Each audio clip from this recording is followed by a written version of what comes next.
Hello, beautiful and blessed people, and welcome back to my channel. My name is Jay, and today I'm going to be recapping the Eagles Cowboys Week 17 matchup.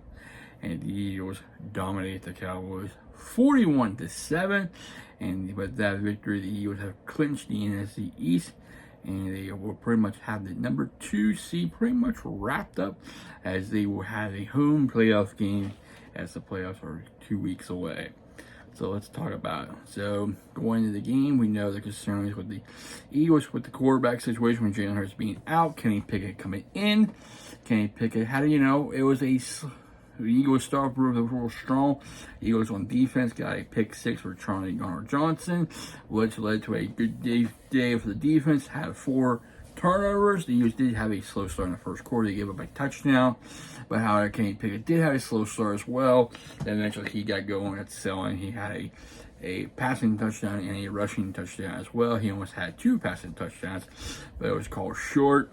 So he had a good day until he did take some shots in the game. He was not 100% from his injury from the wrist from last week as well. He did pretty well.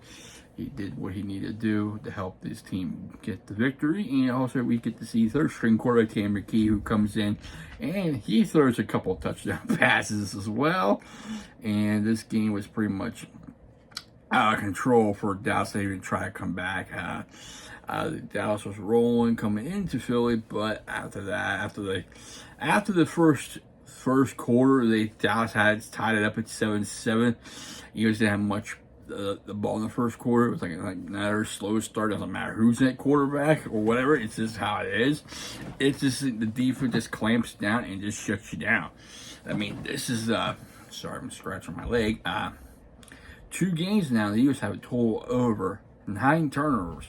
5 against Washington and 4 against Dallas.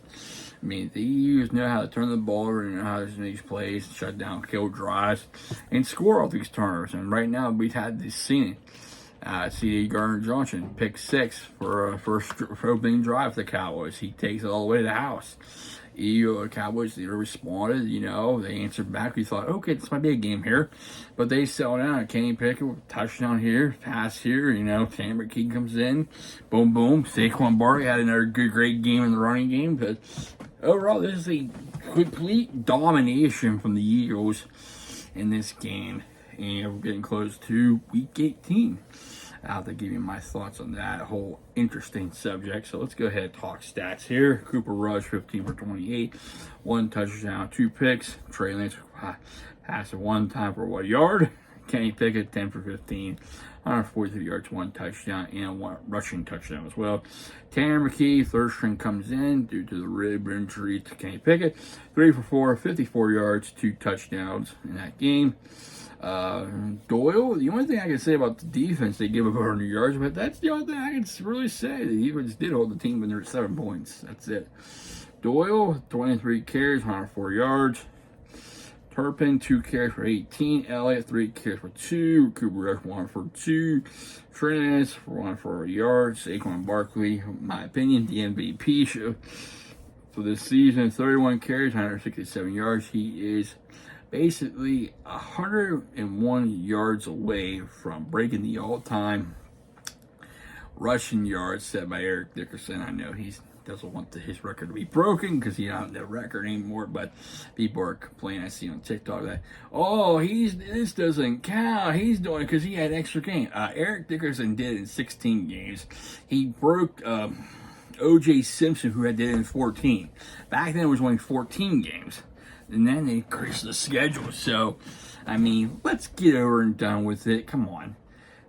Let's just move on from that. If he breaks it, he breaks it. He doesn't, he doesn't. All right. So, I mean, what a year for Saquon Barkley. I mean, having 2,000 yard rushing. I mean, who would have thought he'd be like that much of a difference maker? He became the difference maker. I mean, Davis Price, 3 carries, 7 yards. Kenny Gainwell, 3 for 4. Pickett, 3 for 3. And a touchdown. Tanner McKee ran 2 times, -2. Cooks, 4 catches, 52 yards. Tolbert, 3 catches, 30 yards, and a touchdown. Ferguson caught 3 for 18. No CeeDee Lamb, he's pretty much out for the season with an injury. Turpin, 1 catch for 16. Brooks, 1 catch for 12. Mingo, 1 for 12. Downey, 1 for 4. Flournoy, 1 for 3. Lupke, I can't pronounce it, 1 for catch for a yard. Devontae Smith had a great game, 6 catches, 120 yards, 2 touchdowns. A.J. Brown caught 3 passes for 36 yards and a touchdown. 1 catch for Kyle Kater with a one-handed grab, 34 yards. That spurred the Eagles' offense. And King Gaylor caught 1 for 5. Saquon Barkley caught 2 for 2. Like I said, not a whole lot of passing the game, all but the pound. About pretty much the ground game got it done, from Philly. Going to the box score. Let me see. No. Eagles had a total of 376 yards on the day. Cowboys had 268. Eagles had 4 penalties, 25 yards. Dallas had 8 penalties for 69. Eagles had possession and time of 32 minutes and 49 seconds. Dallas had 27 minutes and 11 seconds. Okay, scoring summary. That's just the box score. Going to scoring summary. C.J. Yarn, 69-yard interception return for a touchdown. Start the game off 7-0. Later on, Torbert catch a 4-yard pass from Cooper Rush, made it 7-7. And the second quarter, 22-yard pass to Devontae Smith, 14-7. From Kenny Pickett, Jake Elliott had the field goal, made it 17-7. From 31 yards out, Kenny Pickett with a tush push. 24-7 going to half. The Eagles answered back with a field goal, 27-7 from Jake Elliott, 26 yards. Then Tanner gave the touchdown pass to A.J. Brown, 20-yard completion. Almost had it one earlier. He was out of bounds, 34-7. Eagles answered back with another touchdown from Tanner McKee, 25 yards to Devontae Smith, which pretty much ended the game right there. 41-7, which is pretty much a beatdown of the Cowboys. I can't show you any defensive scoring. It's not up here on the Eagles website, unfortunately. I do apologize for that. Preview, the question is going to be if Jalen Hurts is going to be clear. If Jalen Hurts is clear of concussion protocol, I would expect him to see him get at least one series out there, at least get him like some reps and stuff. If he's clear concussion protocol, this way he's not going to be rusted going into playoffs. Maybe they can have to throw some passes out there. But against the Giants, do we see Saquon come in and play? I don't know. Yeah, I mean, nice to see him attempt it. He might attempt it. They might let him attempt it. If he does get to 101 or 102 yards, I mean, congratulations. If you don't attempt, that's fine. I mean, it's a nice, it's a legit shot at the rushing title. It's been how many years since somebody besides Adrian Peterson had a close chance? It was about 7 yards short, but it's been a long time since we've seen a 2,000-yard running back in the league, so it's a possibility it could happen. But overall, Philly against the G-men, New York Giants, this game could be basically Eagles could bench their players, get some backups in, give them reps, rest their guys. Like I said, if minimum, I could see maybe play a series with them, then not have at least a series, have their backups come in, evaluate your backups. Want to risk injury going into the playoffs. Most as the players would start today, Eagles play Green Bay at home. So there's that. So like I said, if they're going to do anything, maybe a series, then take the guys out, rest them, because you gotta have to make sure your guys are healthy going into the playoffs. Like I said, I don't know about Saquon. Some say rest, some say let's see him do it. It's a risk taken, but it's up to the coaching staff. So like I said, if he does break it, congrats. If he don't break it, we'll never know. So, going into the game, the Giants are trying to improve their record. They did beat Indianapolis, but they just dropped themselves. So, it's kind of something to say is Saquon actually broke the record against his old team. That's another dagger to the Giants. Another dagger because everybody knew they should have kept Saquon. They should have re-signed him, got him a big contract, not taking, Danny Dimes, but we know where he's at. He's in Minnesota. They cut him. That was a mistake on their part. It's like, how dumb are you, But going into prediction, I say Philly will get this W, I would say 21-14 type of game because, like I said, this game is very much, really need to win. It's a throwaway. You can just sit back, play your backups. If they don't win, it wouldn't that surprise me. Like, we could talk about it.